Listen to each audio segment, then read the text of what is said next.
तो अब वो शिखंडी को वोट नहीं दे रहे हैं और अपने ऊपर पाप नहीं लेना चाह रहे हैं। मैं विश्वास रखता हूं, सामूहिकता में विश्वास रखता हूं। इंडिया गठबंधन का हर प्रत्याशी 5 लाख वोटों से जीतेगा। ये आज आपको बता रहा हूं। हर प्रत्याशी दूसरे दौर का है, पहले दौर का, सारे दौर के 542 सीटों 43 सीटों से। क्यों?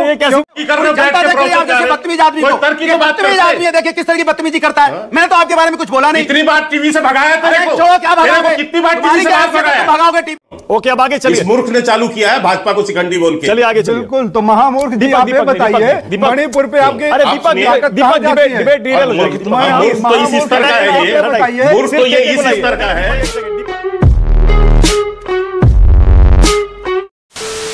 नमस्कार दोस्तों, स्वागत है आपका एक नए जोरदार धमाकेदार डिबेट वीडियो में।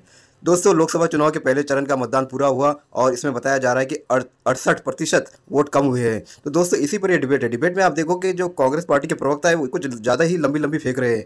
वो ये कह रहे हैं कि राहुल गांधी जी 10 लाख वोट से जीतेंगे, इंडिया अलायंस का हर उम्मीदवार 5 लाख वोट से जीतेंगे। तो दोस्तों, ऐसी तो लंबी ये फेंक रहे हैं और ये बात कह रहे हैं कि जो बीजेपी है वो अब शिखंडी की तरह हो गई है। जनता उनको शिखंडी की तरह देख रही है, इसलिए जनता उसको वोट करने नहीं जा रही है।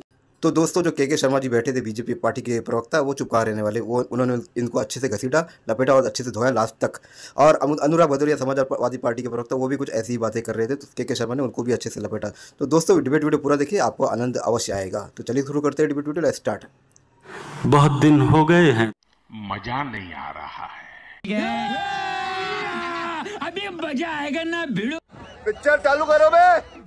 पहले चरण का बताइए, असेसमेंट आपका क्या है? और दूसरे चरण में राहुल गांधी की इस फाइट के लिए तैयार है? बिल्कुल, अभी भाजपा प्रवक्ता को सुन रहा था तो लगता है कि मोदी जी का विरोध कर रहे हैं। मोदी जी कहते हैं कि हम 400 जीतेंगे, अमित शाह जी कहते हैं हम 400 जीतेंगे। यहाँ प्रवक्ता कह रहे हैं कि हम आंकड़ों में नहीं जाते। इसका मतलब मोदी जी झूठे हैं, अमित शाह जी झूठ फैला रहे हैं। तो अब यहाँ पे बैठ के जनता को धूल झोंकते हैं। तो कहते हैं ना, किसी ने धूल क्या झोंकी आंखों में, कम वक्त पहले से ज्यादा बेहतर दिखने लगा। तो भाजपा वाले आंखों में धूल झोंक रहे हैं। आप जानते हैं ना, मदारी क्या है, वो अनपढ़ होता है, पढ़ा लिखा नहीं होता है, वो खूब ताली बजवाता है जनता से और अंत में झोला उठा के चला जाता है। तो आज जनता देख रही है और कह रही है कि 10 साल से हम तो खूब ताली बजाए हैं, अब मदारी को झोला उठा के जाने का वक्त आ गया है। तो 102 सीटों पे इन्होंने नहीं बता पाया कि हम कितना सीट जीतेंगे। हम तो कह रहे हैं हमने पिछली बार 45 जीते थे, इस बार 70 जीतेंगे। 70 और दूसरे चरण हमारा इंडिया गठबंधन। और दूसरे चरण, दूसरे वोट होने दीजिए ना, दूसरे पे क्यों? अभी पहले की बात, दूसरे पर बात हो रही है। राजस्थान में 13, एमपी में 7। सुनिए, मैं इसलिए बता रहा हूं क्योंकि बहुत सारी सीटें ऐसी हैं जहां बीजेपी कांग्रेस आमने सामने की बात सुन लीजिए ना। मानिक जी, भाजपा की तरह थोड़ा हमको भी मौका दे। बोलिए, अरे बोलिए ना। बात है, जिस तरीके से भीष्म पितामह जब युद्ध हो रहा था महाभारत का, शिखंडी सामने आ जाता तो बाण नहीं चलाते। जनता कहती है शिखंडी सरकार सामने आ गई है, हम वोट देने अब इसको नहीं जाएंगे। जो विपक्ष है वो मजबूत है, उसका वोटर मजबूत है, वोट बैंक पे जा रहा है, वोट दे रहा है। ये कह रहा है कि सामने शिखंडी खड़ा है, भाजपा रूपी शिखंडी, इसको हम वोट नहीं देंगे। तो अब वो शिखंडी को वोट नहीं दे रहे हैं और अपने ऊपर पाप नहीं लेना चाह रहे हैं, इसलिए जान रहे, इसलिए वोट परसेंटेज कम हुआ है। आंकड़ा महाभारत से समझिएगा, बात ये है उनकी। राहुल कितने वोटों से जीतेंगे? राहुल कम से कम 10 लाख वोट से जीतेंगे। कम से कम 10 लाख वोटों से जीतेंगे, बिल्कुल जीतेंगे। और राहुल गांधी नहीं, इंडिया गठबंधन की बात कर रहा हूं मैं, कांग्रेस पार्टी का प्रवक्ता हूं, इंडिया गठबंधन की बात कर रहा हूं मैं। समग्रता में विश्वास रखता हूं, सामूहिकता में विश्वास रखता हूं। इंडिया गठबंधन का हर प्रत्याशी 5 लाख वोटों से जीतेगा। ये आज आपको बता रहा हूं। हर प्रत्याशी दूसरे दौर का है, पहले दौर का, सारे दौर के 542 सीटों 43 सीटों से। क्यों? कैसी भविष्यवाणी है? मैं बता रहा हूं ना, भाजपा का वोटर वोट देने नहीं जाएगा। कह रहा है कि सामने शिखंडी है और शिखंडी सरकार को हराना है। बातें मैं बहुत दावे के साथ कर रहा हूं। अच्छा, 10 लाख से जीतेंगे राहुल गांधी और इंडिया गठबंधन के बाकी सारे उम्मीदवार जीतेंगे 5 लाख वोटों से जीतेंगे। बिल्कुल। के शर्मा, क्विक रिस्पांस बोलिए।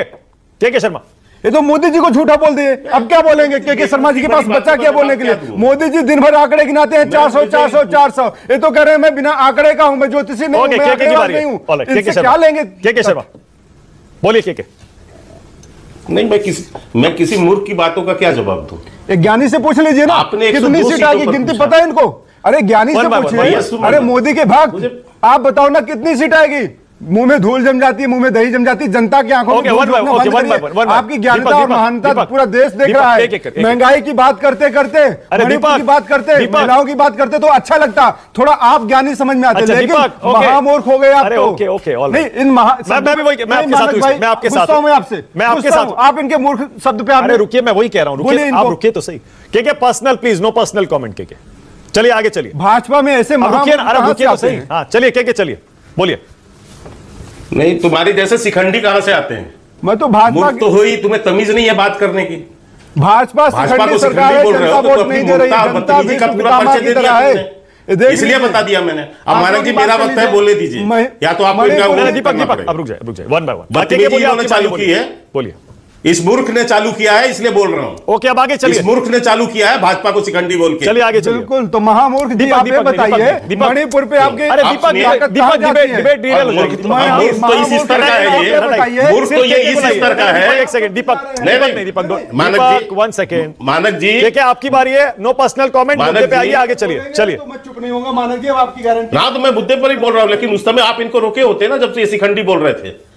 इस बदतमीज मूर्ख को रोके होते आप। शिखंडी में बुराई क्या भाई? लेकिन मैं आपके कहना चाह रहा हूं, नहीं गलत कह रहे हैं कि देखिए, आपने मुझसे पूछा 102 सीटों पे, मैंने कहा कि मैं इस पे वो कमेंट नहीं करूंगा, हमारा तो नारा है ही है 400 पार, लेकिन इनकी समझ नहीं आएगी। और मैंने जो 4 प्रश्न पूछे उसके तो कोई उत्तर नहीं है।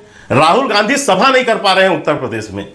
मध्य प्रदेश में कमलनाथ, दिग्विजय सिंह ने मना कर रखा कि आना मत यहां पर, और घुस भी नहीं पाए 1 महीने के अंदर। वहां 8 राज्यों के 8 लोकसभा की सीटों के चुनाव हो गए, उत्तर प्रदेश में लोकसभा के चुनाव हो गए, महाराष्ट्र में जो है चुनाव हो गए, और उसके पहले चरण के। और यदि वहां पर राहुल गांधी सभा नहीं कर पा रहे हैं और कांग्रेसी उनको सभा नहीं करने दे रहे हैं, तो इसका मतलब क्या है कांग्रेस के लिए? इसका मतलब है जनता के बीच आप राहुल गांधी को ले जाना नहीं चाहते, और अखिलेश यादव भी यहां मना कर रहे हैं। आज भी जो अमरोहा की बात है तो वो कांग्रेस की सीट है, मोदी जी को, क्योंकि पता है कि जैसे ही राहुल गांधी उतरेंगे मैदान में, उनको देखकर वोट कट जाते हैं।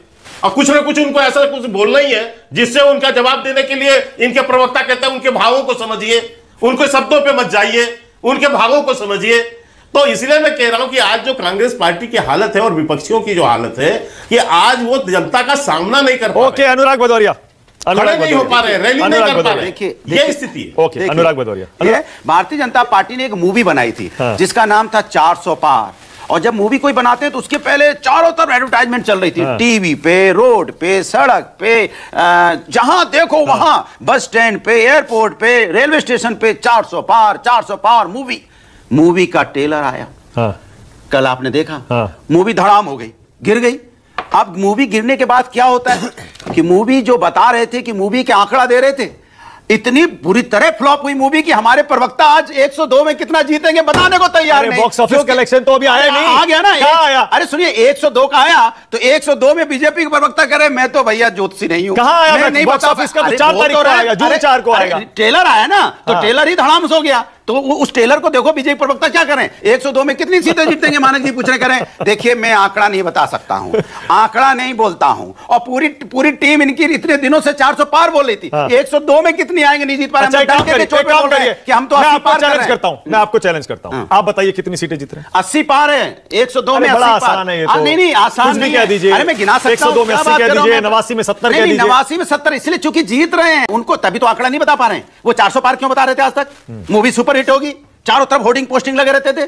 अब मूवी फ्लॉप होगी तो 102 में नहीं बता पा रहे कितना जीतेंगे। कमाल की बात कर रहे हैं। मैंने नहीं 545 सीटें है ना, 545 में 400 पार थी, उसका कैलकुलेट कर लीजिए 100 में 102 में कितनी जीतनी चाहिए थी, तो बताते ना, अभी नहीं बता पा रहे। इसके मतलब आप तो यूपी की पार्टी है, आप कैसे पूरे देश का बता रहे हैं? कमाल की बात कर रहे हैं यार। अरे यार, यूपी हम भारतीय, बीजेपी की तरह डिवाइड एंड रूल नहीं करते, हम सब भारतीय हैं। और हम लोग के सबके एक दूसरे, चाहे उत्तर प्रदेश हो, चाहे बिहार हो, चाहे महाराष्ट्र हो, चाहे तमिलनाडु हो, चाहे आंध्र प्रदेश हो, चाहे तेलंगाना हो, सभी हम सब एक हैं। अब मुझे बताइए, कहां से नौटंकीबाज को लाते? नौटंकीबाज हो गया। अरे यार, शब्दों की मर्यादा रखो। अभी मैं बदतमीजी करूंगा तो अभी भाग के खड़े हो जाओगे, शर्म नहीं आती है? नहीं, किसी को नौटंकी बोलोगे, किसी को बोलोगे मूर्ख बोलोगे, शर्म कीजिए। हारते हो तो क्या, हार गए तो चिढ़ाने लगे? कविता पाठ तो कर ही रहे हो। अरे क्या पाठ करो, बोलना नहीं आता, आपको नहीं बोलना आता। 102 में भगवान मारो, कितना जीतोगे, चिढ़ा रहे हो, खिसिया रहे हो, अब खिसिया रहे हो। जनता देख रही है आप जैसे बदतमीज आदमी को, बदतमीज आदमी है। देखिए किस तरह की बदतमीजी करता है। मैंने तो आपके बारे में कुछ बोला नहीं। कितनी बार टीवी से भगाया तेरे को? क्या भगाओगे? कितनी बार टीवी से बाहर भगाया? भगाओगे टीवी से? तेरे को कितनी बार टीवी से बाहर भगाएगा? चिल्लाते रहते हो,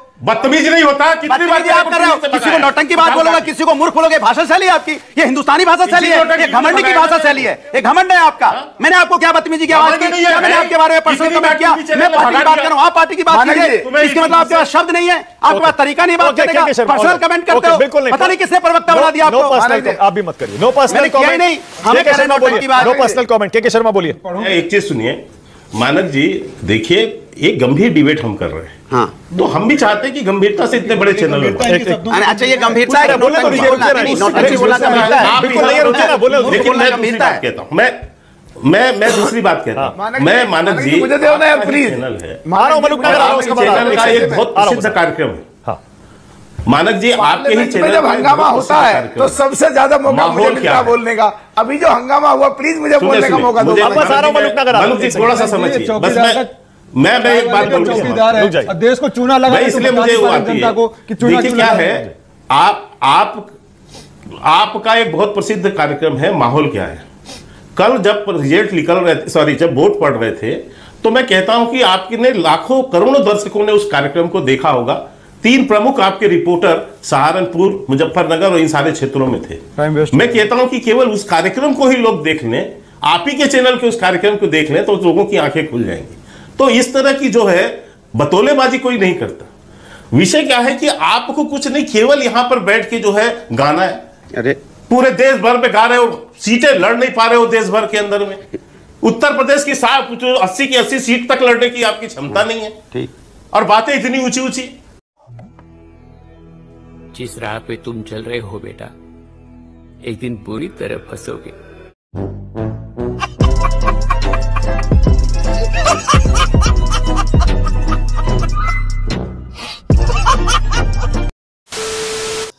तो दोस्तों डिबेट हो गई खत्म, वीडियो हो गई पूरी। उम्मीद करता हूं दोस्तों ये डिबेट वीडियो आपको पसंद आई होगी। तो दोस्तों इसमें जो कांग्रेस पार्टी के प्रवक्ता है दीपक झा, इनके बारे में आप क्या कहना चाहोगे? मैं चाहता हूं कि इनके बारे में आप 2 शब्द जरूर कमेंट में कहिए कि इन्होंने जो लंबी लंबी बातें फेंकी है कि राहुल गांधी जी 10 लाख वोटों से जीतेंगे और इनके इंडिया अलायंस के हर उम्मीदवार 5 लाख वोटों से जीतेंगे, तो ये सब बातें कुछ हजम नहीं होती है। ये बातें इतनी अनर्गल हो जाती है कि इनको जूता गीला करके इनके मुंह पे मारा जाए, इनका मुंह सुझा दिया जाए। ऐसी बातें मेरे मन में तो ऐसी बातें उठ रही है। के शर्मा ने तो इनको अच्छे से धोया नहीं, लेकिन मेरा मन करता तो इनको ऐसे ही धो देता। तो वैसे तो के शर्मा जी को जानते का वो मजबूर है, मैं मजबूर नहीं, मैं तो अपने हिसाब से इनको धो ही रहा हूँ जूता गीला करके। तो उम्मीद करता हूँ दोस्तों ये डिबेट वीडियो आपको पसंद आई होगी। ऐसे ही डिबेट वीडियो देखने के लिए इस चैनल को सब्सक्राइब करते जरूर जाएंगे। मिलता हूँ आपसे अगले वीडियो में, तब तक के लिए जय हिंद, वंदे मातरम।